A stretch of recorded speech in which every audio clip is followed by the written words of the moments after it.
नमो वरिहन्ताणं नमो सिद्धाणं नमो वायुरियाणं नमो वज्रायाणं नमो लोये सौविसाहूणम्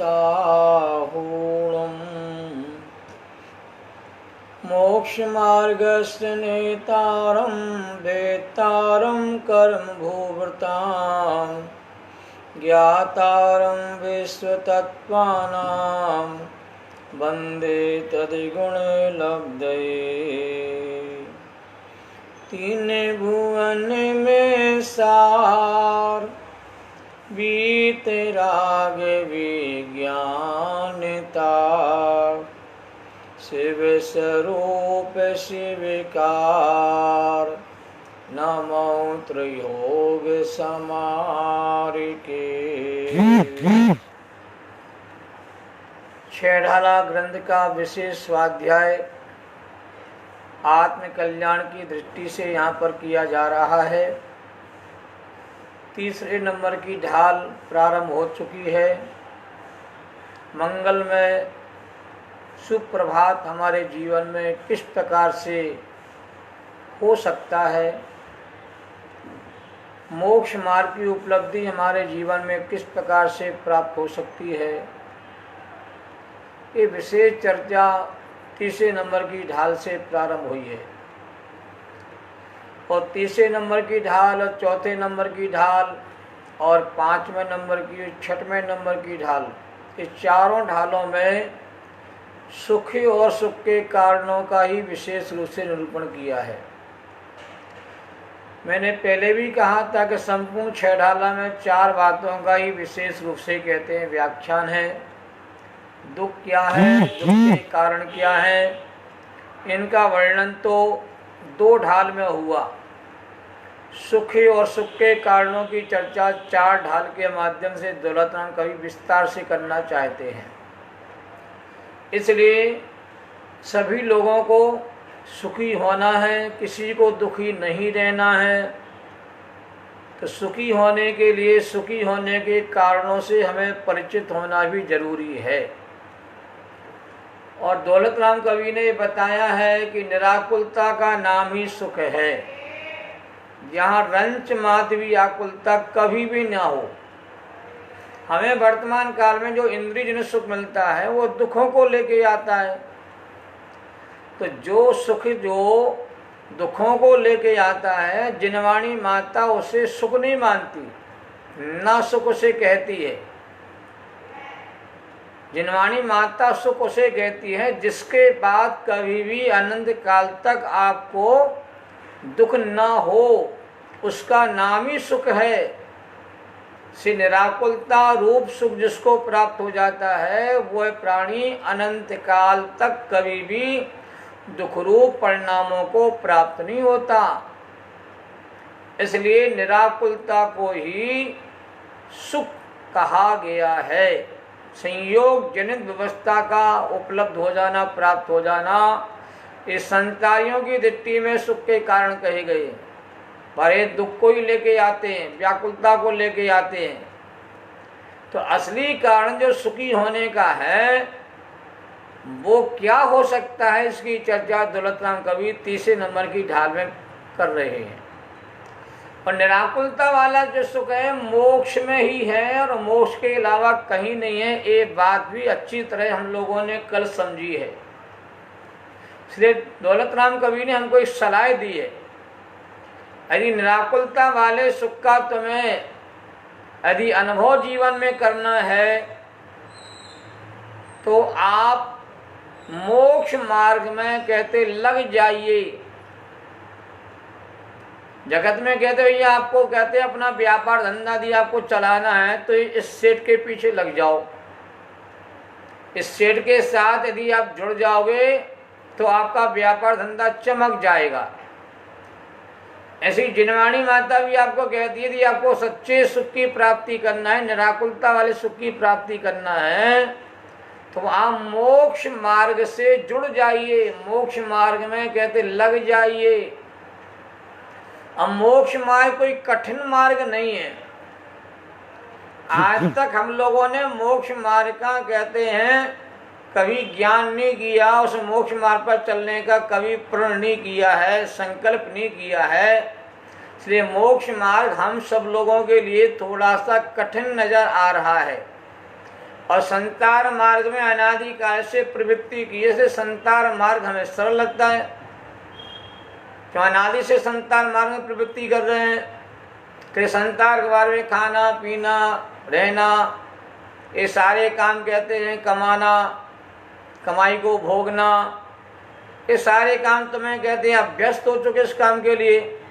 तो संसार का मार्ग सबके लिए सरल लग रहा है क्योंकि अनादि से उस मार्ग पर चले हैं। पर संसार का मार्ग सरल लगता जरूर है, पर संसार का मार्ग अत्यंत दुखदायी है, अत्यंत कष्टकारी है, आकुलता से बना हुआ मार्ग है संसार का मार्ग।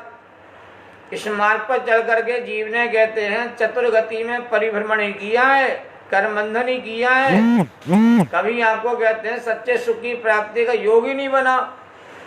इसलिए जिनवाणी माता कहते भैया मोक्ष मार्ग पर लगो। मोक्ष मार्ग आपके लिए सरलतम मार्ग है परम शांति को प्राप्त करने के लिए। और ये निरापद मार्ग है, इसमें आपदाएं नहीं है, इसमें परेशानियां नहीं है, इसमें आकुलता व्याकुलता नहीं है। शुरू में जरूर थोड़ा सा समझने में समय लगेगा, पर एक बार मोक्ष मार्ग का विधान यदि हम लोग समझ लेंगे तो मोक्ष मार्ग की प्रक्रिया सबसे सरलतम प्रक्रिया है, स्वाधीन प्रक्रिया है और आत्म शांति का परम मार्ग है। इसलिए जीवों को मोक्ष मार्ग में कहते हैं लगने का संकल्प करना चाहिए। और देखो दो मार्ग में से एक मार्ग को ही आप चुन सकते हो।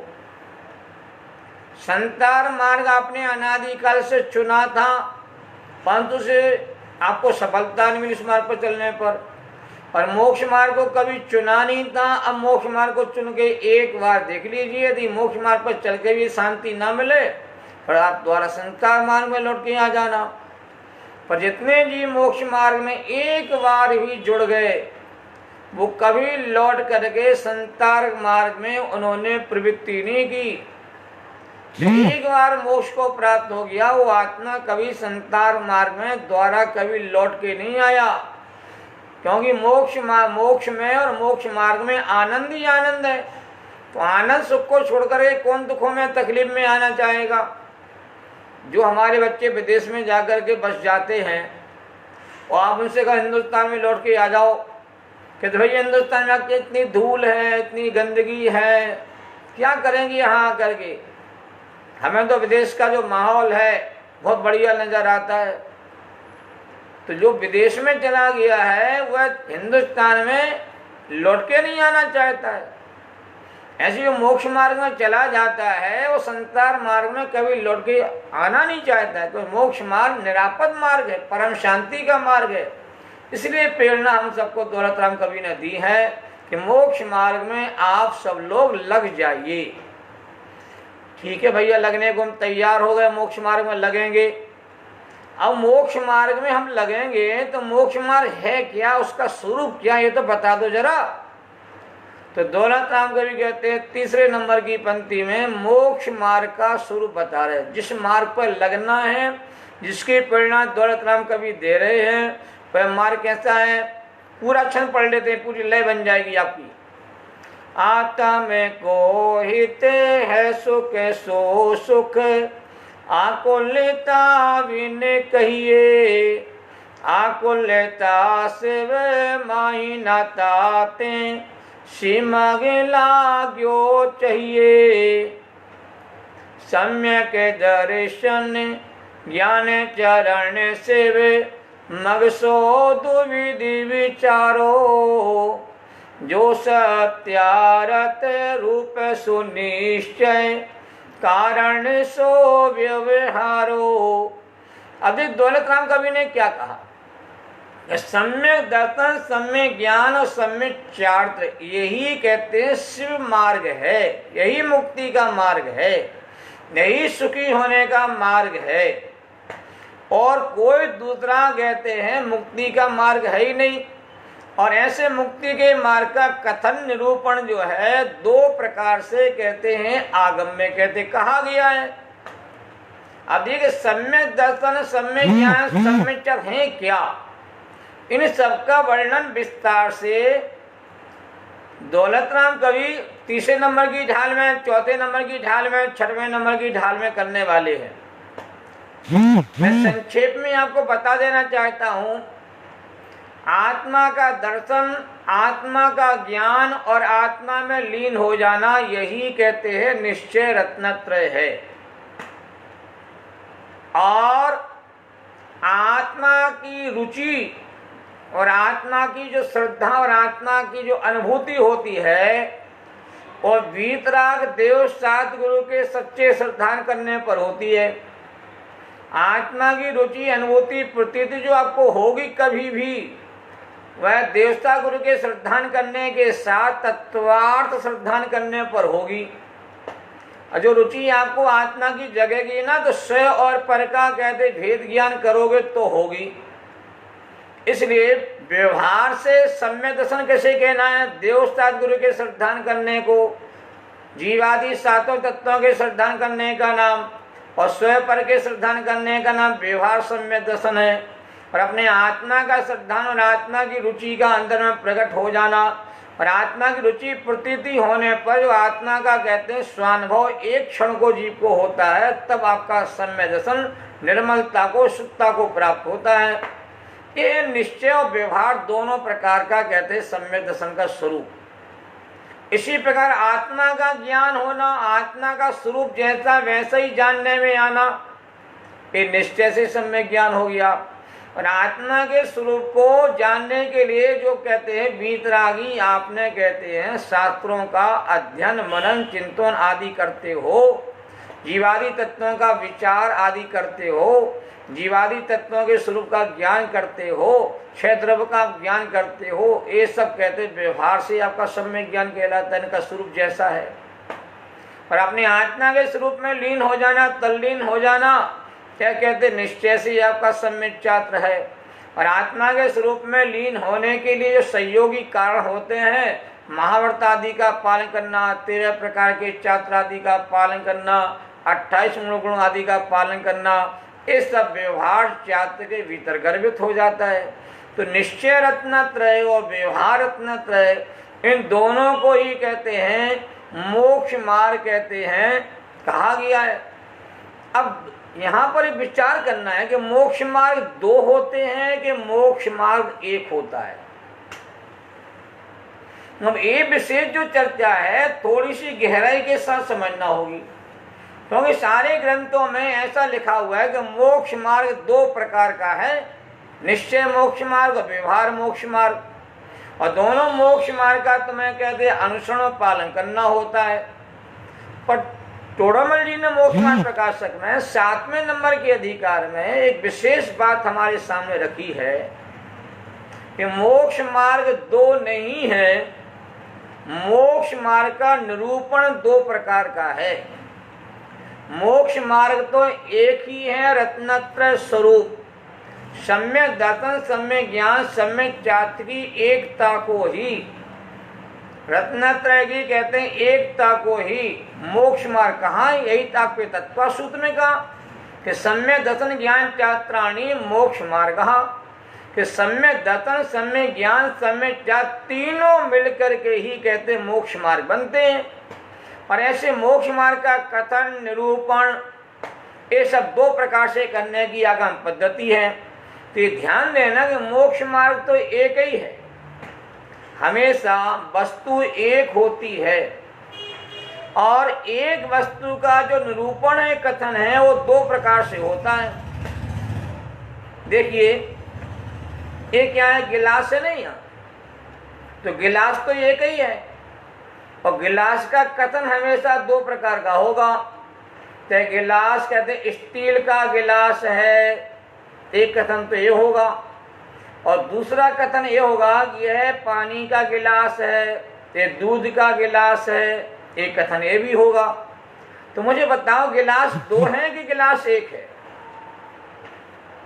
गिलास तो एक ही है और एक ही गिलास का निरूपण कथन दो प्रकार से होना है।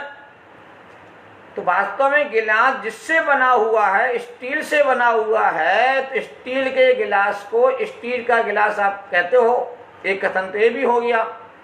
और इसी गिलास में पानी का संयोग रखा हुआ है, इसमें दूध का संयोग रखा हुआ है, तो यही गिलास कहते दूध का गिलास हो जाता, पानी का गिलास हो जाता भैया।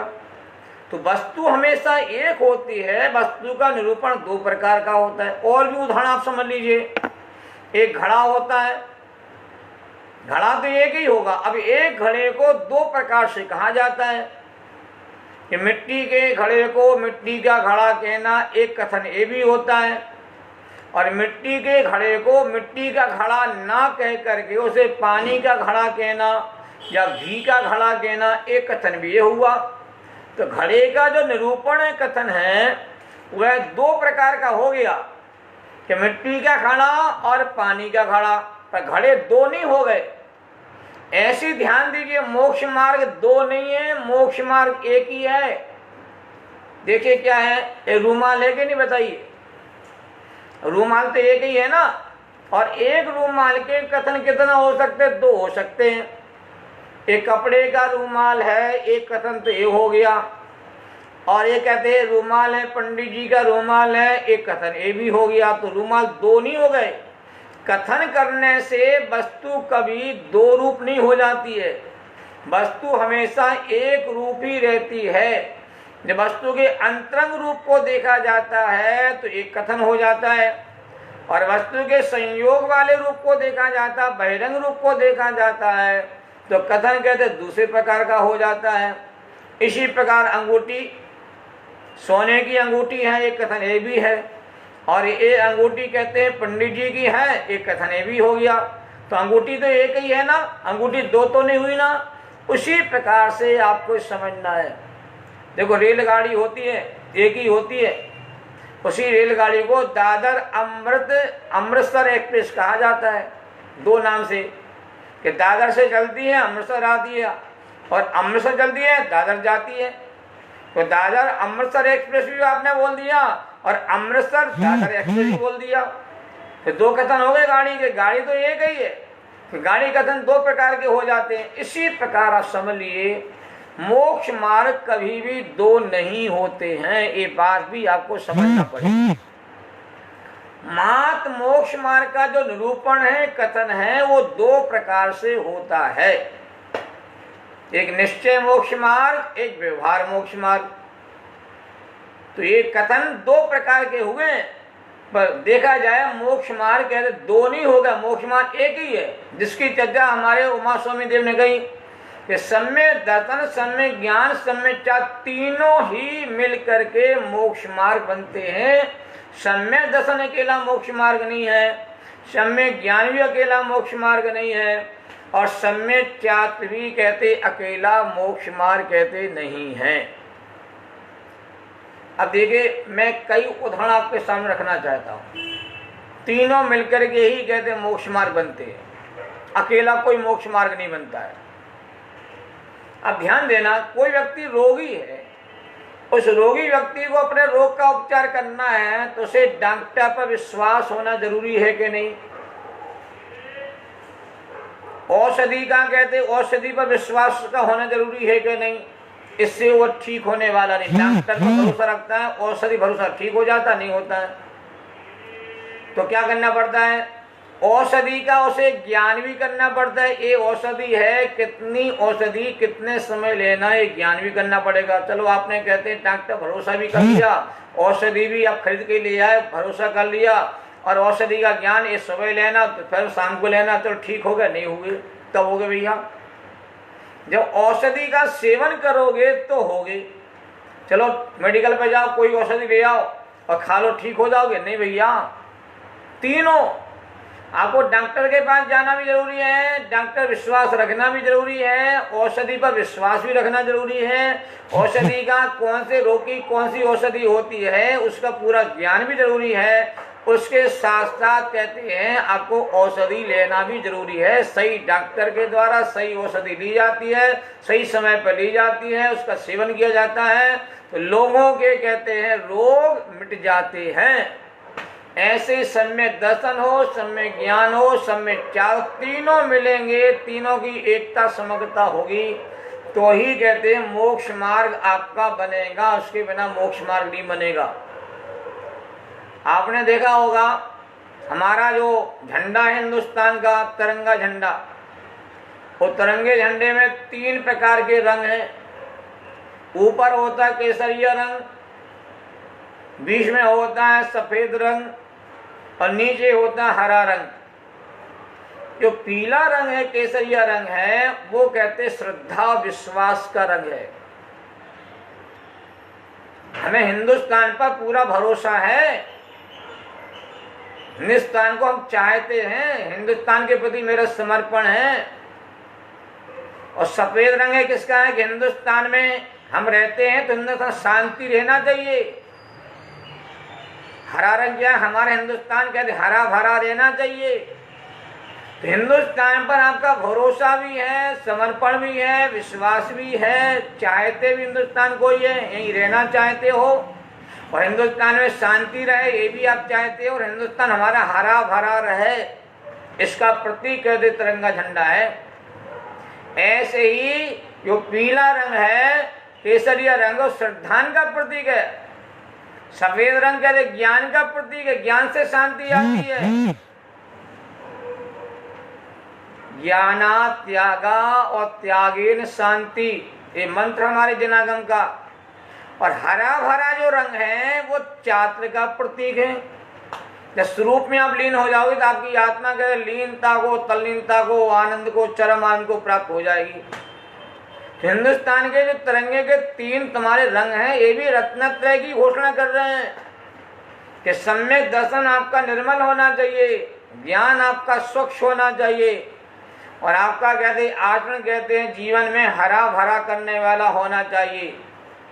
और बीच में कहते हैं अशोक चक्र बना रहता है और 24 उसमें आरे होते हैं और 24 आरे हमारे यहाँ कहते हैं ये 24 तीर्थंकरों के प्रतीक हैं।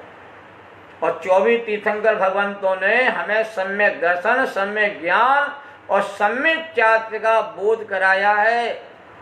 तो राष्ट्रीय ध्वज है, ये भी रत्नत्रय की घोषणा करता है कि रत्नत्रय ही सुखी होने का मार्ग है और रत्नत्रय से ही प्राणी कहते हैं सुखी होते हैं।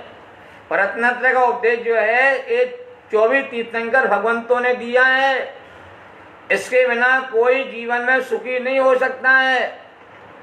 ये अजब गजब की बात है। आप साइकिल चलाते हो, साइकिल में 3 काम होंगे तो साइकिल चलेगी और आपको लक्ष्य तक पहुंचा देगी। आप साइकिल बैठ जाते हो तो दृष्टि कहाँ रखते हो, सामने दृष्टि रखते हो, नहीं रखोगे तो आपका कहते हैं एक्सीडेंट हो जाएगा। तो दृष्टि सामने रखते हो, इसका नाम है सम्यक दर्शन। और साइकिल का बैलेंस बना के चलते हो, ये जो बैलेंस है ये आपका है सम्यक ज्ञान। और आप कहीं पैडल मारते जाते हो और आप अपने लक्ष्य पर पहुंच जाते हो, इसका नाम क्या है सम्यक चात्र। अब चलते चलिए सम्यक ज्ञान के मार्ग पर, आपको मुक्ति का रास्ता मिल जाएगा। तो साइकिल में कोई रत्नत्रय नहीं है, साइकिल से रत्नत्रय की आप प्रक्रिया को समझे। दृष्टि जो है निर्मल रखोगे तो सम्यसन होगा, बैलेंस रखोगे जीवन में, सही ढंग से वस्तु अवस्था को समझोगे तो सम्यक ज्ञान होगा। और कहते हैं आप कहते हैं रत्नत्रय के मार्ग पर कहते चलते जाओगे तो मुक्ति का रास्ता आपको मिल जाएगा। ऐसी आपकी नसैनी सीढ़ी होती है, सीढ़ी में 2 पाए होते हैं और बीच में आड़ी कहते हैं लकड़ियां लगी रहती हैं। तो बीच के 2 पाए हैं जिस पर कहते हैं वो लकड़ियां कहते हैं टिकती हैं। तो बीच के जो पाए हैं, एक सम्यक दर्शन का पाया है, एक सम्यक ज्ञान का पाया है। और आड़ी लकड़ियां होती हैं, नहीं हो तो अब चढ़ोगे कैसे। तो आड़ी जो लकड़ियां होती हैं वो आपकी कहते सम्यक चात्र की प्रतीक हैं। और एक सीढ़ी से दूसरी पर, तीसरी, चौथी पे आप चढ़ते चले जाओगे तो आप कहते अपनी मंजिल पहुंच जाओगे आप। तो सम्यक दर्शन, सम्यक ज्ञान यथार्थ पने से प्रकट होने पर जब सम्यक चार तुम्हारे भीतर कहते विकसित हो जाता है तो आप मोक्ष महल में पहुंच जाते हो। आपको मकान में रहना है सुख शांति से, तो मकान की प्रक्रिया भी 3 कारणों से संपन्न होती है। सबसे पहले कहते नींव खोदी जाती है, नींव भरी जाती है, और नींव कहते आपकी फाउंडेशन बहुत मजबूत होती है तो ही उसके ऊपर दीवारें खड़ी की जाती हैं। दीवारें खड़ी हो जाती हैं, पिलर खड़े हो जाते हैं, तो उसके ऊपर छत कहते ढाल दी जाती है, तो वह मकान आपको रहने के योग बनता है। तो रत्नत्र भी मकान भी ऐसा ही है। सम्यक दर्शन किया है, ये नींव है, धर्म की नींव है। दंतन मूलो धम्मो, सम्यक दर्शन धर्म का मूल है। यदि नींव तुम्हारी कमजोर रहेगी तो आपका कहते हैं छत तुम्हारी कहते हैं उसके ढलने वाली नहीं है, और पिलर भी तुम्हारे कहते हैं उस पर टिकने वाले नहीं है। तो हर समझदार व्यक्ति नींव को सबसे ज्यादा महत्व देता है, और नींव दिखती है नहीं है। दुनिया को पिलर दिखते हैं, छत दिखती है, मंजिलें दिखती हैं, नींव किसी को देखने में नहीं आती है। पर कहते 200-250 मंजिल वाली चीजें भी कहते हैं खड़ी हो जाती हैं। क्यों खड़ी हो जाती बताइए? कि उसकी फाउंडेशन जो होती है, नींव जो होती है, उतनी मजबूत गहरी होती है कि 250 मंजिल वाला भी कहते हैं मकान किसी का कहते हैं, सोसाइटी कहते हैं, नीचे धड़ाम से गिरती नहीं है, क्योंकि वो 250 मंजिल वाली सोसाइटी कहते हैं मजबूत नींव पर टिकी हुई है। नींव कमजोर हो तो कहते हैं आंधी आ जाए, तूफान, भूकंप आ जाए, धराशायी हो जाएंगे सारी चीज। ऐसे ही आपका रत्नत्रय जो है सम्यक दर्शन की नींव पर टिका होता है। मोक्ष मार्ग की पहली सीढ़ी सम्यक दर्शन है। यदि वह नींव तुम्हारी कमजोर रहेगी, श्रद्धान तुम्हारा कमजोर रहेगा, कहीं वीतराग देव पर श्रद्धान करोगे, कहीं सरागी के पास जाओगे, तुम्हारा श्रद्धान सच्चा बनेगा ही नहीं। आपका सच्चा श्रद्धान कहते वीतराग देव पर रखते हुए, जीवादि 7 तत्वों की अवस्था को समझते हुए और स्वयं और पर का भेद ज्ञान करते हुए आपका श्रद्धान अपने आत्मा के ऊपर ही होना चाहिए। मेरा आत्मा इस लोक में सबसे श्रेष्ठ महान है, जो अनंत शक्तियों से संपन्न, जिसकी चर्चा मैं शाम को कर रहा हूँ। ये फाउंडेशन आपकी मोक्ष महल की सम्यक दर्शन पर टिकी हुई है। और सम्यक दर्शन तुम्हारा कमजोर होता है, दिखता है नहीं सम्यक दर्शन किसी को, जैसे नींव किसी को दिखती नहीं है और नींव पर सारी मंजिलें खड़ी हुई हैं। सम्यक दर्शन किसी को देखने में नहीं आता है। तो सम्यक दर्शन जो है वो अंदर होने वाली रुचि का नाम है, वो देखने में नहीं आएगा। मैं यहाँ बैठा हूँ, मेरी आत्मा में रुचि है कि नहीं किसको पता चलेगा? किसी को पता नहीं चलेगा। और सम्यक दर्शन के बिना तुम्हारा मोक्ष महल प्रारंभ नहीं होता है। इसलिए सम्यक दर्शन कहते मकान की नींव, रत्नत्र रूपी मकान की नींव है। और आपने कहे पिलर खड़े कर, चारों कोने में पिलर खड़े कर देते हो, तो चारों अनुयोगों के माध्यम से कहते आप यथार्थ ज्ञान की कहते हैं प्रक्रिया को प्रारंभ करते हो। एक क्या हो गया? सम्यक ज्ञान हो गया। वस्तु अवस्था को समझते हो, जैन साइंस को समझते हो आप, जैन आप कहते भूगोल को समझते हो, जैन कर्म सिद्धांत को आप समझते हो, जैन गणित विज्ञान को आप समझते हो, जैन कहते ज्योग्राफी को आप समझते हो, जैन हिस्ट्री को आप समझते हो। ये सब क्या है? 4 अनुयोगों के 4 पिलर हैं आपके, जिनके माध्यम तुम्हारा ज्ञान समीचीन बना रहता है, तुम्हारा ज्ञान मिथ्या को प्राप्त नहीं होता है। ये है आपकी कहते हैं सम्यक ज्ञान की प्रक्रिया, जो बहुत जरूरी है। बिना पिलर के छत कैसे ढालोगे? और उसके बाद कहते हैं रत्नद्र मकान के ऊपर कहते हैं चार्त की छत चाहिए। सम्यक चार्त का कहते हैं उसके ऊपर कहते हैं छत्र छाया चाहिए। तो जिस पर श्रद्धान आपका है, जिस पर आपका ज्ञान है, उसी पर आपको कहते चलना है, उसी पर रमना है, उसी में जमना है, उसी में ठहरना है, उसी में लीन होना है, उसमें समा जाना है, डूब जाना है। यही आपका कहते सम्यक चार्त का असली स्वरूप है।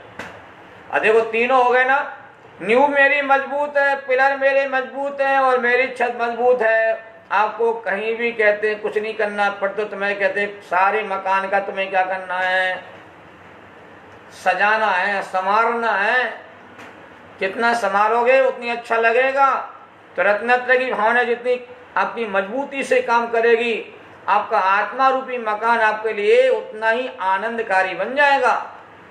ये है मूल रूप में वस्तु की व्यवस्था। इसलिए रत्नत्रय ही मुक्ति का मार्ग है। अकेला मार्ग नहीं होगा, ना सम्यक अकेला होगा, ना ज्ञान अकेला होगा, ना सम्यक चात्र अकेला होगा। और भी मेरे पास बहुत सारे उदाहरण हैं। तो वृक्ष होता है, तो वृक्ष की जड़ मजबूत होती है तो आंधी तूफान आदि में कहते हैं वो पेड़ गिरता नहीं है। और जिस पेड़ की जितनी गहरी जड़ होगी और पेड़ उतना ही कहते हैं टिका होगा। एक पेड़ की 10,000 वर्ष तक की आयु होती है हमारे आगम के हिसाब से अधिकतम।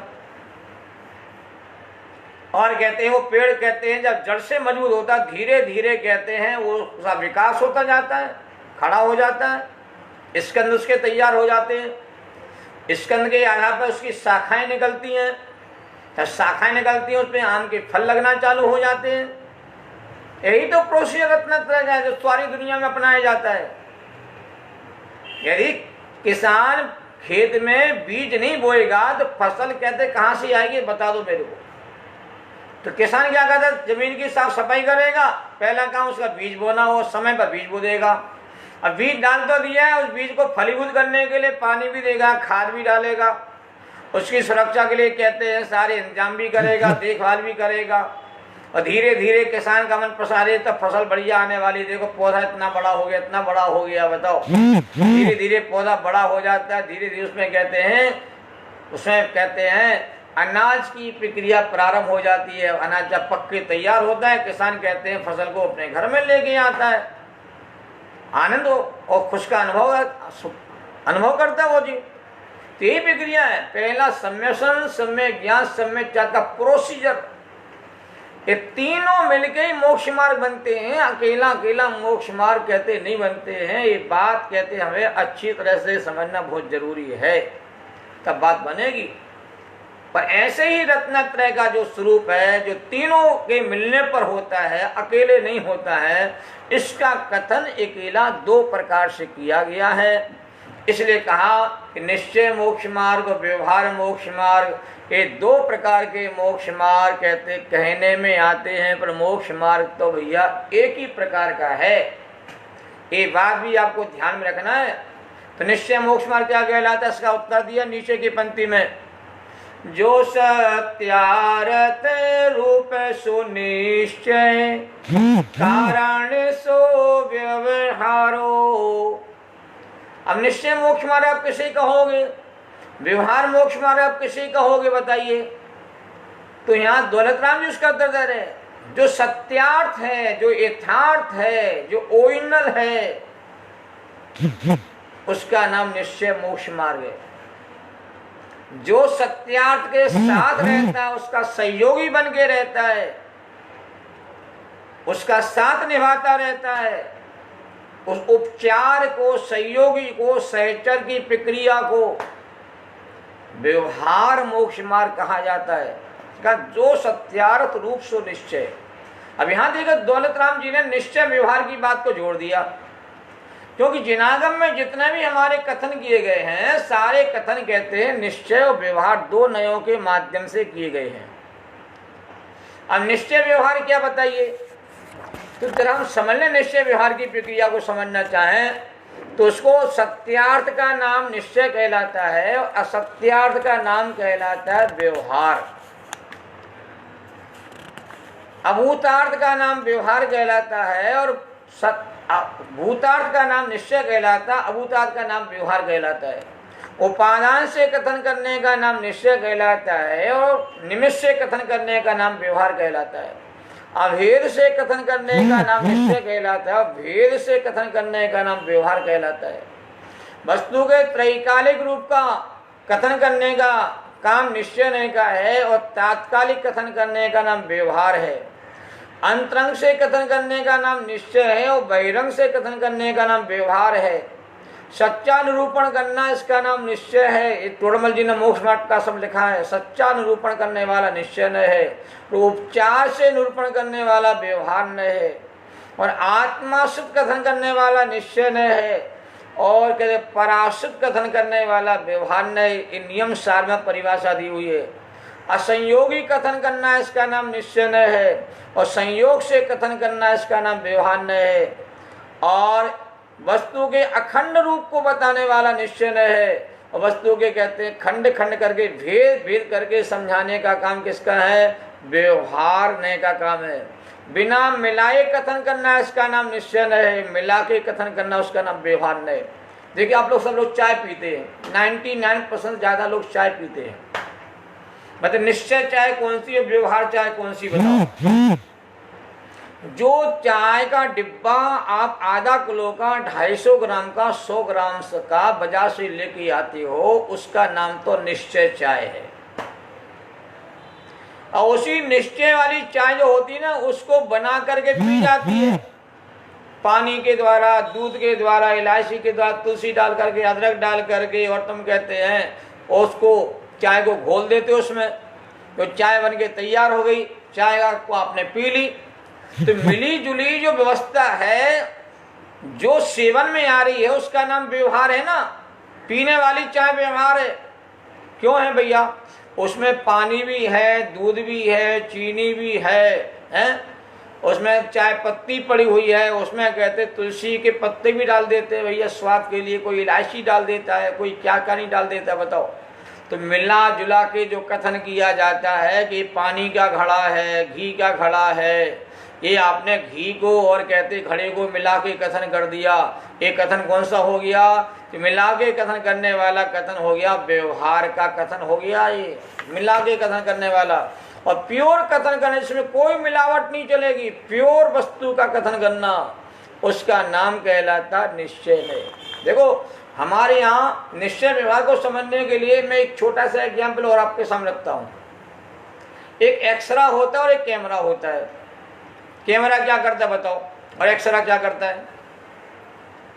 तो भाई एक्सरा क्या करेगा, कैमरा क्या करेगा? सारी दुनिया को पता है कि कैमरा जो होता है बाहर का फोटो ही खींचेगा, और एक्सरा क्या करेगा?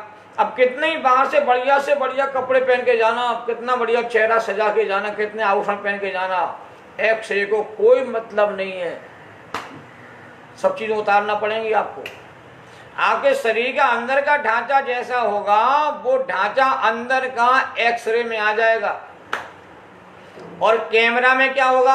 अब कितनी बढ़िया से कहते अंदर से बढ़िया कोमल परिणाम वाले हो, उसको कैमरे से कोई मतलब नहीं। बाहर का रंग रूप जैसा होगा वह रंग रूप कहते आपका कहते हैं कैमरे के द्वारा पता चल जाएगा।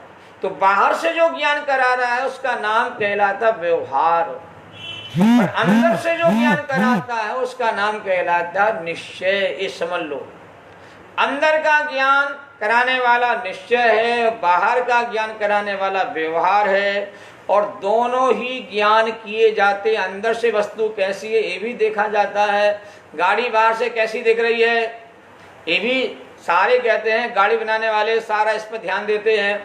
और अंदर से तुम्हारी गाड़ी कहते हैं इंजन तुम्हारा परफेक्ट होना चाहिए, इस पर भी ध्यान दिया जाता है। तो अंदर बाहर दोनों से जो गाड़ी परफेक्ट होती है वो गाड़ी मार्केट में चलती है। अंदर से परफेक्ट नहीं होगी तो बाहर से बढ़िया सजा दी जाएगी तो क्या 1 महीना 2 महीने के बाद कहते गाड़ी आप बेच दोगे, सब खराब गाड़ी है, हमको नहीं लेना है, मार्केट में पोजीशन खराब हो जाएगी। तो गाड़ी बनाने वाले को अंदर का इंजन भी कहते सॉलिड बनाना पड़ता है, यदि वो नहीं होगा उस पर तो सारी गाड़ी डिपेंड है।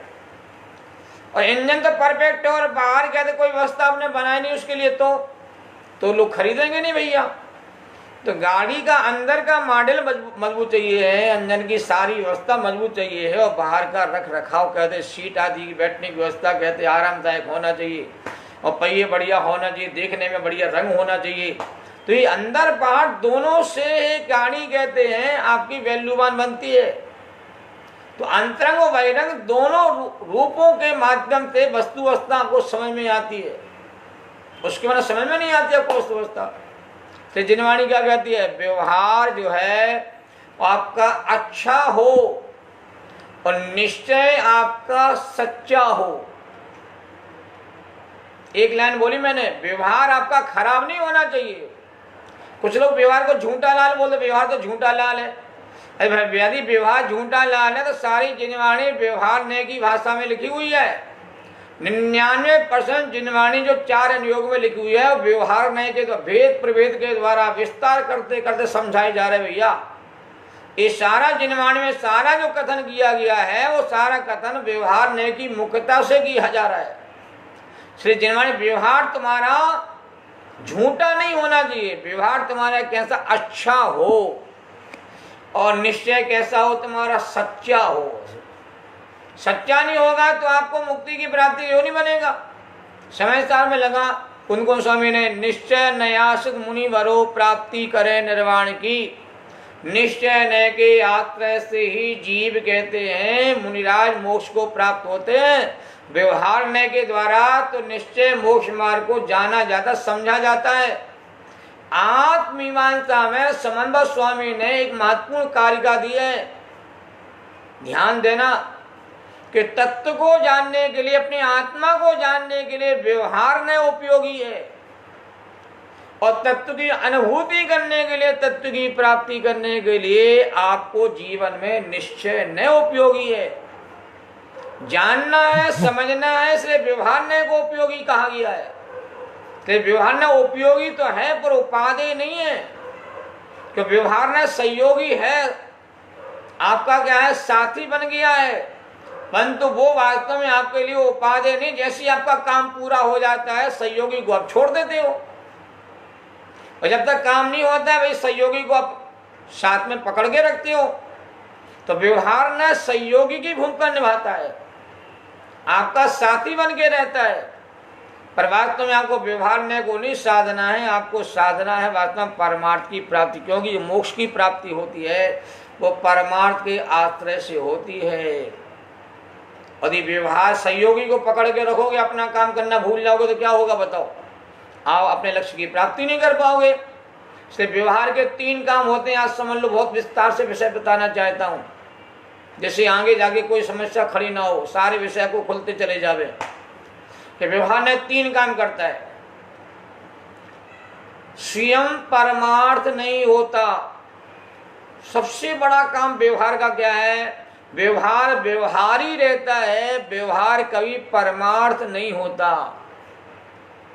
आता वो पानी का घड़ा जो है, पानी कभी कहते मिट्टी रूप नहीं होता। घी का घड़ा है, घी कभी मिट्टी रूप नहीं होगा। तो व्यवहार कहते हैं कभी परमार्थ नहीं होता, पहला काम उसका ये। परमार्थ तो परमार्थ ही है। एक्सरा जो है वो कैमरे का हिस्सा नहीं हो सकता, कैमरा कभी एक्सरा नहीं हो सकता है। तो व्यवहार कभी परमार्थ नहीं होता, पहला काम व्यवहार का ये है। दूसरा काम क्या है, व्यवहार जो होता है निश्चय नहीं का सहयोगी रहता है, उसके साथ रहता है, साथ रहने का रोल दिया गया उसके लिए। साथ रहता है तो अपना काम अपने कर लेते हो। आपने देखा ना, केला जो होता है छिलका सहित होता नहीं होता, बताइए। केला छिलका सहित होता है पर छिलका नहीं खाया जाता है, केला ही खाया जाता है। छिलका क्या करता है बताओ मेरे को, अंदर के दल की सुरक्षा करने की जिम्मेवारी कितनी है, उस छिलके की है। तक में कहते हैं केले को डाल दिया भैया, टैक्सी उतार लिया, पर ठेले पे आ गया, आपके घर आ गया, तो अंदर के दल क्या है, सुरक्षित बना रहता है। ये अंदर के दल की सुरक्षा किसने करी बताओ, छिलके ने करी है, तो सहयोगी है। और पेड़ से निकलते ही छिलके को निकाल देते बताओ, दल दल निकाल लेते बताओ, कौन कहते उस केले को खाता बताओ मेरे को। और अकेला दल तो पेड़ पर कहते उग ही नहीं सकता, छिलके के साथ ही उगता है। ये अवस्था लोक में है कि नहीं बताइए। तो वह जो छिलका है अंदर के दल की क्या करता, सुरक्षा करता है। पर छिलका नहीं खाया जाता है, खाया जाता है कहते केला खाया जाता है, अंदर का दल खाया जाता है। इसलिए व्यवहारने का आश्रय नहीं लेते हैं, व्यवहारने का अनुभव नहीं करते, अनुभव करते अपने शुद्धात्मा का। और व्यवहार नहीं क्या करता है, आत्मा का अनुभव कैसे किया जाता है, आत्मा को कैसे जाना जाता है, आत्मा में क्या क्या माल भरा हुआ है, इसकी जानकारी आपको कहते हैं व्यवहार के माध्यम से होती है। हमारे समय साल में कहा कि अनारी को अनारी भाषा में समझाया जाता है, पर स्वयं को अनारी नहीं हो जाना पड़ता है। मलेच्छ को मलेच्छ की भाषा में समझाते हैं, अज्ञानी को अज्ञानी की भाषा में समझाते हैं, पर स्वयं को अज्ञानी नहीं होना पड़ता है। कि वहाँ कहा व्यवहार ने नानुसर्तव्य, व्यवहार ने का अनुसरण नहीं करना चाहिए, तो व्यवहार ने का श्रद्धान नहीं करना चाहिए। व्यवहार ने जानने के लिए उपयोगी केला है, श्रद्धान तो आपको अपने भगवान आत्मा का, चेतन आत्मा का करना पड़ता है। कोशी के श्रद्धान करने से तुम्हें सम्यक होता है, उसी के श्रद्धान में तुम्हारी स्थिरता बढ़ती है, तो सम्यचात का रूप प्रकट होता है। तो व्यवहार ने जानने के लिए उपयोगी है, व्यवहार ने जाना हुआ प्रयोजनवान है। वो स्वयं परमार्थ होता भी नहीं है, वो तो जानने के लिए आपका सहयोग करता है। तो व्यवहार ने क्या है, सहयोगी बन के खड़ा रहता है। दो काम हो गए। तीसरा काम क्या है, व्यवहार ने अन्य का परिहार कर देता है, दूसरों को घुसने नहीं देता है। निश्चय की सुरक्षा की सारी जिम्मेवारी किसकी है, व्यवहार की है। तो कुगुरु कुदेव आदि की संगति में नहीं ले जाता व्यवहार। देवता गुरु के पास आपको छोड़ दिया है, अब कहते कुगुरु कुदेव आदि की अंटी आपकी नहीं होगी। अब वेतराग देवता गुरु के निकट रह करके अपने आत्मा की खोज करो, आत्मा की पहचान करो, आत्मानुभूति करो। तो व्यवहार ने क्या किया, कुगुरु कुदेव आदि की संगति से आपको बचा दिया, खोटे निमित्तों से आपको बचा दिया, और आपको सच्चे निमित्तों के पास खड़ा कर दिया। और सच्चे निमित्तों के बीच खड़े रह करके आप अपने उपादान को जगाने का काम आप अपने भीतर कहते प्रारंभ करो। क्योंकि काम तो अपने उपादान को जगाना है ना। उपादान जगेगा, आत्मा जगेगी तो हमारा कल्याण होगा। और आत्मा सोया रहेगा तो सारे निमित्त मिलके भी तुम्हें कहते ज्ञानी नहीं बना सकते हैं। लिखा इस उपदेश में, सारे जीव मिल करके किसी को ज्ञानी बनाना चाहे, ज्ञानी नहीं बना सकते। कोई ज्ञानी को अज्ञानी बनाना चाहे, वो भी नहीं बना सकते। इसलिए जागना तो आपको अपने आप ही है ना। अपने आप जागोगे तो ही आपका कदे भला होगा, नहीं जागोगे तो आपका भला नहीं होगा। इसलिए व्यवहार ने अन्य को अंदर प्रवेश नहीं करने देता, तो गुरु कुदेव आदि की मान्यता का पोषण नहीं करने देता। क्योंकि आपको वीतराग देव सात गुरु की आपको कहते हैं, आपके लिए उन्होंने सुरक्षा करा दी है कि आप इनके पास रहो और इनके पास रह अपना काम करो। तो और जगह भटकने के जो रास्ते थे वहां से आपको छुट्टी करा दी। अब आपको अपने आप ही कहते समझने का प्रयास आप इनके माध्यम से करिए, तो व्यवहार के सहयोग के माध्यम से। इसलिए आत्मा से जो गाथा थी गजब की गाथा है कि व्यवहार ने क्या कर, तत्व को जानने के लिए व्यवहार ने उपयोगी है, और तत्व की अनुभूति करने के लिए तुम्हें कहते निश्चय न जरूरी है। और दोनों मिलकर के ही कहते हैं आप अपने लक्ष्य को प्राप्त करने का मार्ग प्रशस्त कर सकते हो। देखो तो दूल्हा बारात सहित होता है कि बारात रहत होता, बताओ। जैसे केला छिलका सहित होता है, ऐसी निश्चय व्यवहार सहित होता है। दूल्हा कैसा होता बताओ, बारात सहित होता है। बिना बारात के केला दूल्हा जाए तो कोई कन्या देने को तैयार, भी तुम्हारा तो कोई मिलने जुलने वाला नहीं भैया, पता नहीं मेरी कन्या के साथ तुम क्या करोगे। और अकेले बाराती पहुंच जाए भैया तो कन्या वाला सत्कार करेगा, दूल्हा ना जावे तो नहीं होगा भैया। तो दूल्हा बारात के साथ जाता है तो बारातियों का भी सम्मान होता है, और दूल्हे का तो सम्मान है ही। अब बताओ, दूल्हे जो दूल्हा गया उसको तो कन्या मिल जाना है, बारातियों को क्या मिलना बताओ। कन्या कैसे मिलना बताओ, बारातियों को मिलना है कि दूल्हे को मिलना है। तो कन्या जो मिलना है, कन्या का वर्ण कौन करने वाला है, दूल्हा ही करने वाला। मुक्ति रूपी कन्या का वर्ण तो निश्चय को ही प्राप्त होने वाला भैया। जो बाराती जा रहे हैं वो तो दूल्हे की गीत गाने के लिए जा रहे हैं, और दूल्हे की सुरक्षा के लिए जा रहे हैं, सुरक्षा कवच बन के जा रहे हैं भैया। सारे बाराती जो गए हैं वो दूल्हे की सुरक्षा के लिए गए हैं, दूल्हे के सम्मान को बढ़ाने के लिए गए हैं। ऐसे जो व्यवहार होता है वो निश्चय की सुरक्षा के लिए है। यदि व्यवहार ना हो तो निश्चय की सुरक्षा का दायित्व कौन निभाएगा बताओ मेरे को। इसलिए व्यवहार ने सर्वथा झूठा लाल नहीं है, न सर्वथा झूठा मानना चाहिए। व्यवहार ने वो सहयोगी जानना चाहिए, इसलिए उपयोगी जानना चाहिए। और चार तरफ कहते हैं लोग खड़े हो जाते हैं, दूल्हे की क्या सुरक्षा बनी रहती भैया। ऐसे ही कहते शुद्धात्मा की अनुभूति करो और देव सागर के पास रहोगे तो किसी भी कहते तुम्हारे भी मिथ्यात्व का प्रवेश तुम्हारे भीतर नहीं करेगा, कोई मिथ्यात्व तुम्हारा आक्रमण नहीं करेगा।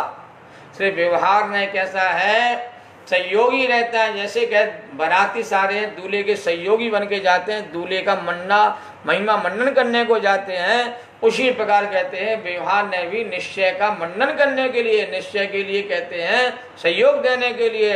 ये बात भी हमें समझना चाहिए। इसलिए कहा हमारे दौलतराम कवि ने, जो सत्यार्थ रूप सो निश्चय कारण सो व्यवहारो, जो सत्यार्थ है यथार्थ है जिसको प्राप्त करना उसका नाम तो निश्चय मोक्ष मार्ग है। जो निश्चय मोक्ष मार्ग की प्राप्ति कराने में जो आपके लिए सहयोगी बन के खड़ा हुआ है, साधन बन के खड़ा हुआ है, आपको जानने के लिए कहते हैं कोशिश करता रहता है, उसका नाम व्यवहार है। तो साधन जो है सहयोगी है, कारण जो है निश्चय की प्राप्ति कराने के निमित्त, उसको व्यवहार मोक्ष मार्ग कहते कहा गया है। ये कारण भी दो प्रकार के होते हैं, एक कारक कारण होता है, एक होता है ज्ञापक कारण। तो यहाँ ज्ञापक कारण के संदर्भ में समझना चाहिए। व्यवहार ने निश्चय ने के विषय वस्तु तक कहते हैं आपको पहुंचाता है, उसका बोध कराने में समर्थ होता है। कारक कारण नहीं है। कारक माने क्या, व्यवहार करते करते तुम्हें निश्चय की प्राप्ति हो जाएगी, ऐसा व्यवहार नहीं है। सहयोगी को पकड़ लो तुम्हारा काम हो जाए, ऐसा नहीं है। सहयोगी को पकड़ कर आपको अपना काम करना पड़ता है, तब आपकी काम की सिद्धि होती है। ऐसे व्यवहार करते करते मुझे निश्चय की प्राप्ति हो जाएगी तो कोई ऐसा मानता है तो वही भ्रम में बैठा हुआ है। और व्यवहार करते करते परमार्थ हो जाता है। भैया द्रवलिंगी सारे साधु जो थे वो व्यवहार तो पूरा कर लिया, परमार्थ क्यों नहीं प्राप्त हुआ बताओ। तो व्यवहार तो उनका पूरा बिल्कुल यथार्थ होता रहा, पर परमार्थ की तरफ उनका लक्ष्य नहीं गया। इसलिए व्यवहार अकेला सिद्ध नहीं कराता है। किसान होता है, खेत की सफाई करता रहे, पानी डालता रहे, उसमें कहते खाद डालता रहे, बताओ फसल की प्राप्ति हो जाएगी? नहीं होगी। क्यों? व्यवहार तो कर रहा है, वो सारे व्यवहार के काम कर रहा है, सूर्य फसल आ जाएगी। भाई साहब उसने बीज नहीं डाला है, उसे तत्व ज्ञान का बीज डालना पड़ेगा, सम्यत का बीज डालना पड़ेगा, तब उसे कार्य की सिद्धि होगी। तो व्यवहार करते करते कहते हैं निश्चय प्राप्त हो जाता है, ये भी नहीं है। व्यवहार के द्वारा कहते हैं निश्चय वाली वस्तु को समझना है, और समझ करके कहते हैं उसको कहते हैं अपने आश्रय में लेकर के, उसका लक्ष्य लेकर के, उसकी अनुभूति करके हमें परमार्थ की प्राप्ति करना पड़ती है। तो व्यवहार मोक्ष मार्ग कहते हैं बहिरंग कारण रहता है, और निश्चय मोक्ष मार्ग जो है आपके जीवन में अंतरंग कारण बन के कहते खड़ा हो जाते। व्यवस्था को सही ढंग से समझो। अब बहुत सारे लोग सवाल करते हैं भैया निश्चय पहले होता है कि व्यवहार पहले होता है। ये बड़े अटपटे सवाल हैं, और इन सवालों का बड़ा गहराई के साथ कहते हमें इनका जवाब कहते हमें खोजना पड़ेगा। देखो दुनिया कहते व्यवहार पहले होता है, निश्चय बाद में होता है। अब उनकी पहली प्रक्रिया की देखें तो ऐसी लगता है व्यवहार नहीं करो तो निश्चय कैसे, तत्व को नहीं जानोगे तत्व की प्राप्ति कैसे होगी। तो एक दृष्टि से उनका ऐसा कहना सही भी नजर आता है कि व्यवहार से निश्चय की ओर जाते हैं। निश्चय में सीधा कौन चला जाता है बताओ? सीधा केला कैसे थोड़ी हो जाता है बताओ? पेड़ लगाना पड़ता है केले का, बीज बोना पड़ता है, जब केले की फसल आती तब जा करके भैया केला पक्के तो जब खाने मिलते हैं, ऐसे थोड़ी मिल जाता बताओ।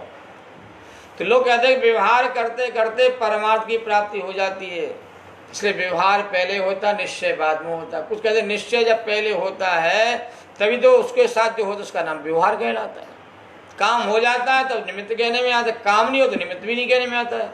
सहयोगी कब कहोगे? जब काम हो जाएगा। तो दो बातें इस संदर्भ में चल रही हैं कि व्यवहार करते कि निश्चय हो जाता है। कुछ लोग ऐसा कहते हैं व्यवहार पहले होगा निश्चय बाद में होगा। कुछ ऐसा भी कहते हैं कि निश्चय के होने पर जो उसका सहयोगी बन के खड़ा होता है, साथी बन के खड़ा होता है, उसका नाम व्यवहार कहलाता है। इसलिए मैं कहना चाहता हूँ व्यवहार दो प्रकार का है, एक निश्चय के पहले होने वाला व्यवहार और एक निश्चय के प्रकट होने के बाद होने वाला व्यवहार। तो निश्चय के साथ जो व्यवहार होता है वो असली व्यवहार मोक्ष मार्ग कहलाता है। निश्चय के बिना जो व्यवहार है वो असली अभी व्यवहार नहीं हुआ है। कि व्यवहार करते कि निश्चय की प्राप्ति होने का कोई योग पक्का नहीं बन सकता है। तो समझने समझाने की सारी प्रक्रिया पहले चलती है, पर व्यवहार संज्ञा जब मिलती है जब वास्तव निश्चय को प्राप्त करता है। मैं एक उदाहरण देके आपकी बात को पूरा करना चाहता हूँ। समय तो मेरा हो चुका है, 1 घंटे से ज़्यादा समय हो गया है। कि माता पहले बनती है कि पिता पहले बनते, बताओ कौन पहले बनता है? पहले पिता का जन्म होता है कि माता का जन्म होता है? तो आपका पंडित पागल हो गए क्या आप? जिस समय संतान पैदा होती है ना, उसी समय कहते हैं माता और पिता, ये दोनों संज्ञाएं उसी समय मिलती हैं। कोई ना पहले पिता बनता है ना कोई पहले माता बन सकती। पहले माता नाम कब मिलेगा? पत्नी तो कहलाएगी, माता कब बनेगी? संतान पैदा होगी। पति तो कहलाएगा, पिता कब कहे जाए? संतान पैदा होगी। तो जिस समय संतान पैदा हुई उसी समय कहते हैं माता जी और कहते हैं पिताजी, ये सारे नाम उनको प्राप्त हो गए हैं। तो जिस समय आपको रत्नत्रय प्रकट होगा उसी समय कहते हैं ये निश्चय रत्नत्रय और कहते हैं व्यवहार रत्नत्रय आपको प्रकट होगा। जब तक रत्नत्रय प्रकट नहीं होगा तब तक कहते हैं आपको ये निश्चय व्यवहार की संज्ञा मिल ही नहीं सकती हैं। दोनों का जन्म एक साथ ही होना है। संतान तो हो तभी तो माता पिता नाम मिलेंगे। रत्नत्रय तो हो, सम्यक संत तो आपको हो, सम्यक ज्ञान तो हो, सम्यक चाँद की अनुभूति तो हो। रत्नत्रय की अनुभूति होगी तब निश्चय और व्यवहार का सारा सवाल खड़ा होगा। रत्नत्रय हुआ नहीं, निश्चय व्यवहार में कहते हैं आपस में विवाद करते रहो। भैया ऐसा नहीं होता है। रत्नत्रय को प्रकट करो, सम्यक दर्शन को धारण करो, उसी समय कहते हैं आपके भीतर सम्यक ज्ञान होता है। उसी काल में सम्यक जाति का बीजारोपण तुम्हारे भीतर हो जाता है। रत्नत्रय प्रकट होते ही कहते हैं जब अभेद की साधना चलती है तो निश्चय कहलाता है, जब भेद की साधना जब व्यवहार कहलाता है। ऐसा अद्भुत मार्ग है, समझने वाला मार्ग है। बहुत गहराई के साथ मैंने थोड़ी चर्चा आपके सामने रखी है, और भी इसकी गहराई थोड़ी सी रहेगी, इसकी चर्चा थोड़ी करूंगा प्रारंभ में। बाद में निश्चय मोक्ष मार्ग क्या कहलाता है, इस चर्चा पर हम विशेष रूप से कहते कर गहराई से विचार करेंगे। सभी को सादर जय जैनंद। शाम को विषय बड़ा रोचक चल रहा है। आत्मा की 47 शक्तियों की विशेष चर्चा चल रही है और 14वें नंबर की 15वें शक्ति का विशेष वर्णन आज होगा। जो इस शक्ति को भी सुनने का समझने के भाव हम जगाएं तो ये हमारी आत्मा कहते सम्यक की ओर प्रस्थान करेगी। इसके बिना जी मिथ्या दृष्टि बना रहता है। सारे विषय जो चल रहे हैं सुबह शाम के इस सम्यक की प्राप्ति कराने के लिए ही चल रहे हैं। आपकी आत्मा जागे, हमारी आत्मा जागे, सबकी आत्मा जागे, उसका प्रयोजन इतना मात्र ही है। ये सभी जीवों को सादर जय जैनंद। अब हम लोग जिनवाणी स्तुति करते हैं। जावाणी के ज्ञान ते सूझे लोकालो, सोवाणी मस्तक नमो सदा देती हूँ ढो। द्वासांग जिनवाणी माता की जय। नमो कार में सब लोग पढ़ लीजिए।